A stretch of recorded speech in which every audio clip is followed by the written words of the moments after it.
Welcome everyone to our Introduction to Servant Leadership Mentorship class.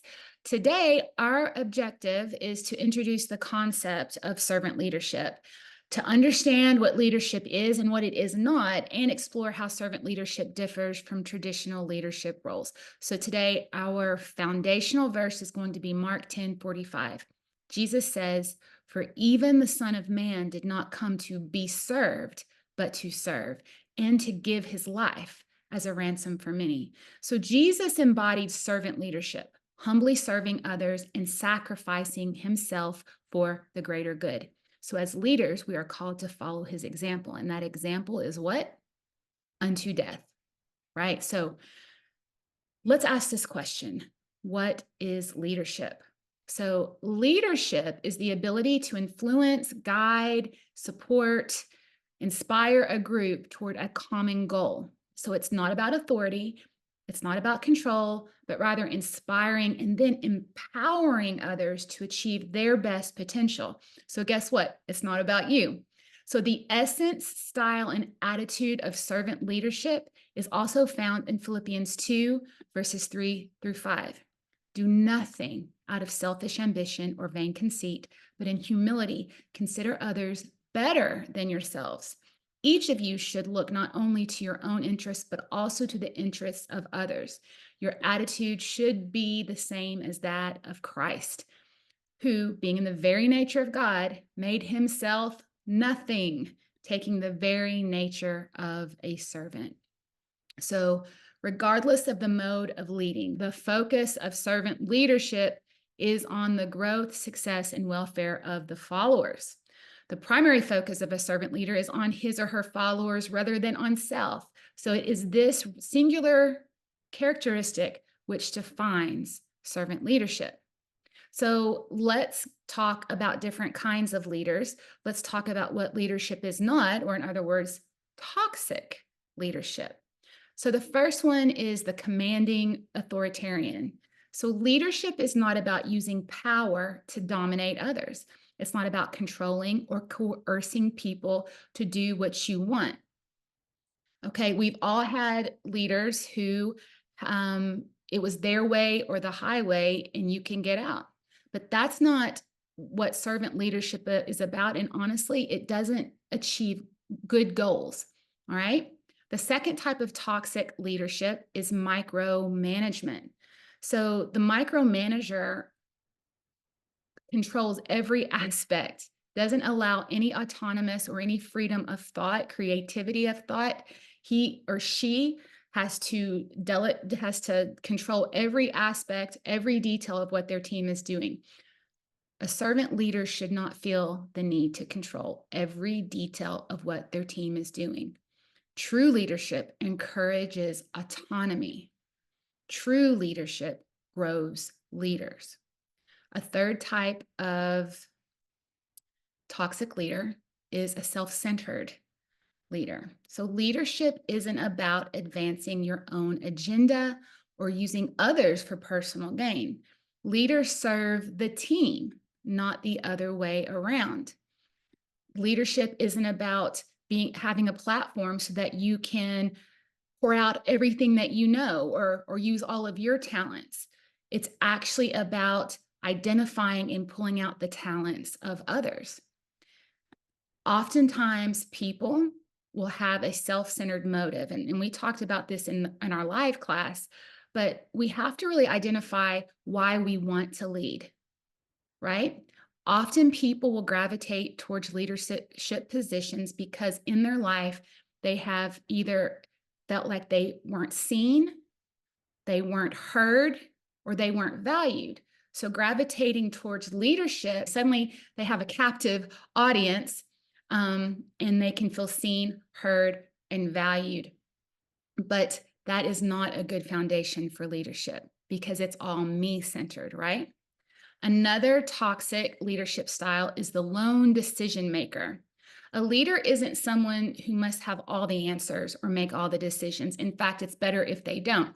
More heads are better than one. So a lone decision maker often will just tell the team what needs to happen and that team does it. But a A really powerful servant leader will begin to ask a lot of questions, will tap in to the opinions and the thought processes of his team members. Leadership involves collaboration and leveraging the collective wisdom of the entire group. So you may have a whole bunch of knowledge about this, but that doesn't mean you can lead, right?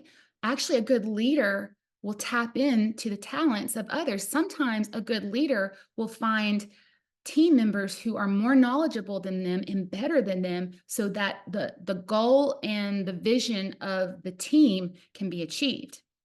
Another toxic leader is one who ignores growth. So leaders do not stifle the growth. Good leaders do not stifle the growth of their team. I often once heard it said that my job as a manager was to make myself obsolete, right? In order to raise team members up so well that the whole thing would be a well-oiled machine that could operate without me. So true leadership isn't keeping people at at certain levels, but actually enabling them to develop their skills and grow in their roles. And ultimately, you want your team to do so well that you can be replaced, right? A good leader will lead and then maybe move on and build something else, build up other leaders who can then go off and lead.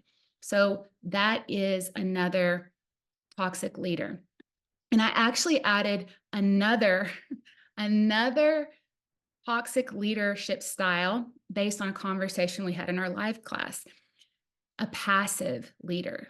Passive leaders may ignore problems and or not articulate the team expectations, the expectations for the team. There's actually a saying that says clarity is a kindness. So they may avoid or delay taking that necessary action. These leaders have a negative impact on how employees perceive their roles and can cause conflict, ambiguity, and overload in actually a disengaged team.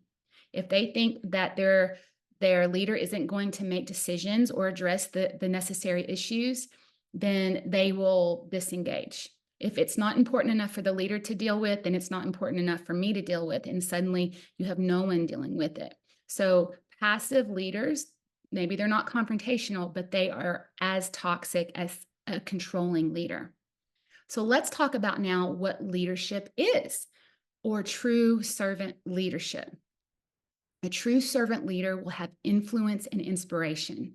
So a leader should use their influence to inspire others, encourage them to reach their full potential. Leadership is about motivation and fostering a shared vision.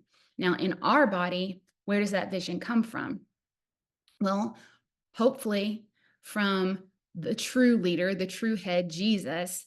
We seek God's vision for everything that is involved in our lives, in our family, in our careers, and in our body. So our vision is what the vision of the Lord, and we are collaborating and to foster and move toward that vision that the Lord has given us. Another positive leader is one whose service is to others. So servant leadership emphasizes the leader's role as a servant first. So this is not something, if you've ever had a toxic leader who was above doing certain things, right? My best leader, he never asked anything of us that he was not willing to do himself. And I've had another leader that she never asked me to do anything that she wasn't already doing herself. So servant leadership emphasizes the leader's role as a servant first, focusing on the growth and well-being of the team members before personal or even the organizational goals. Now, together they will focus on organizational goals, but that is not the leader's goal. The leader is to develop their leaders so they can move toward those goals together. Another quality of a servant leader is empowerment and trust. So leaders empower others by giving them resources, confidence, and authority they need to succeed. So they are looking always to draw out the gold of their team members and give them tools to do the very best that they are capable of doing. They build trust through transparency active listening, support, and consistency. An inconsistent leader can create a follower who doesn't trust them because they bounce from one thing to another, and maybe they don't ever complete what they do, or maybe they never follow up on what they said, right? So an inconsistent leader can undermine trust, but a consistent leader will build trust in his or her team.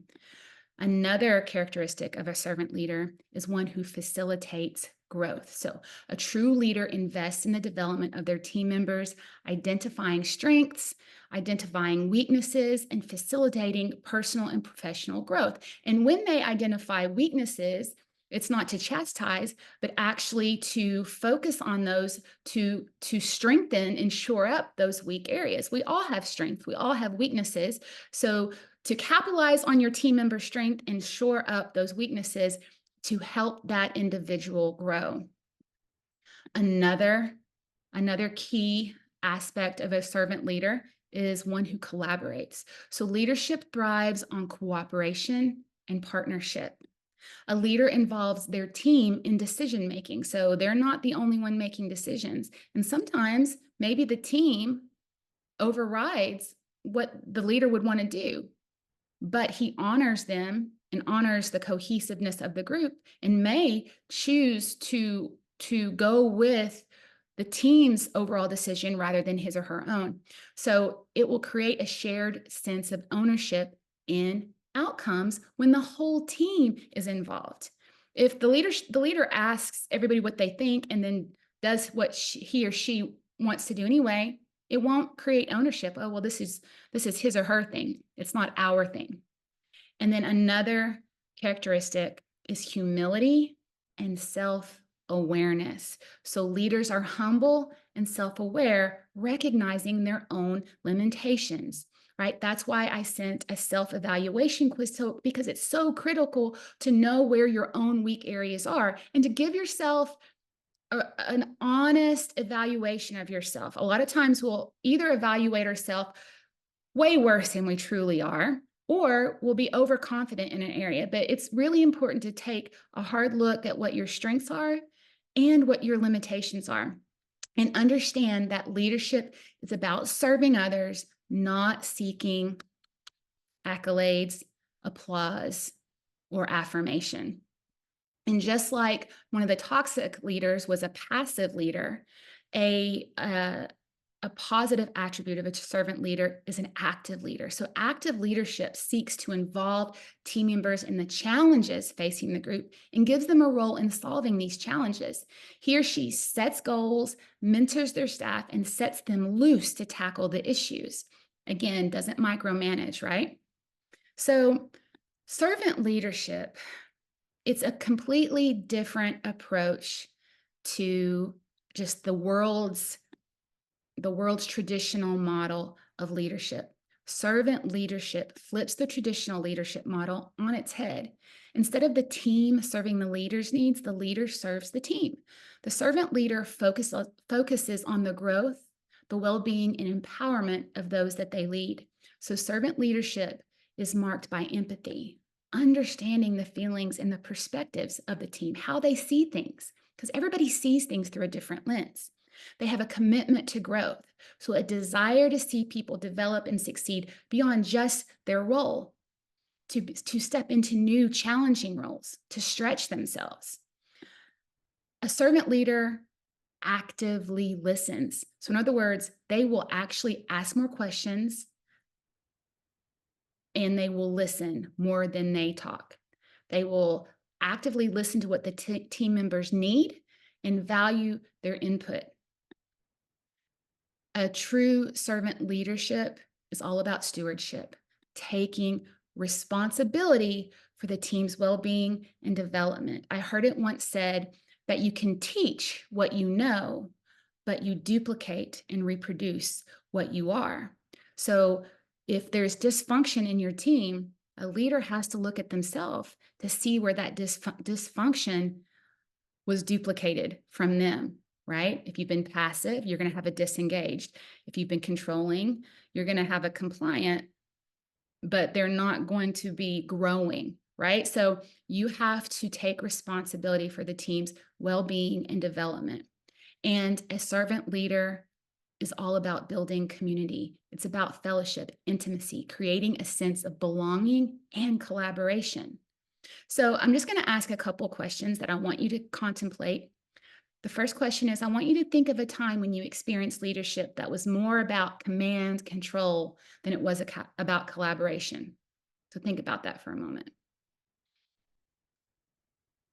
In that experience, how did it affect, one, your performance, or maybe the performance of your team? And how did it affect your morale? Often performance goes down and morale goes down, right? Question number two, reflect on a leader you admire. And what servant leadership qualities, did they embody? So, and how did that influence the team? So, by shifting the focus from power to service, servant leadership not only elevates the whole team, but also creates a culture of mutual respect, of trust, and long term success. So, in addition to this intro, I'm going to be sending a podcast that talks about the 6 types of leadership.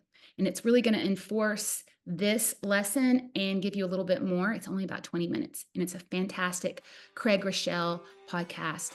And that's your homework for this class. Have a great day.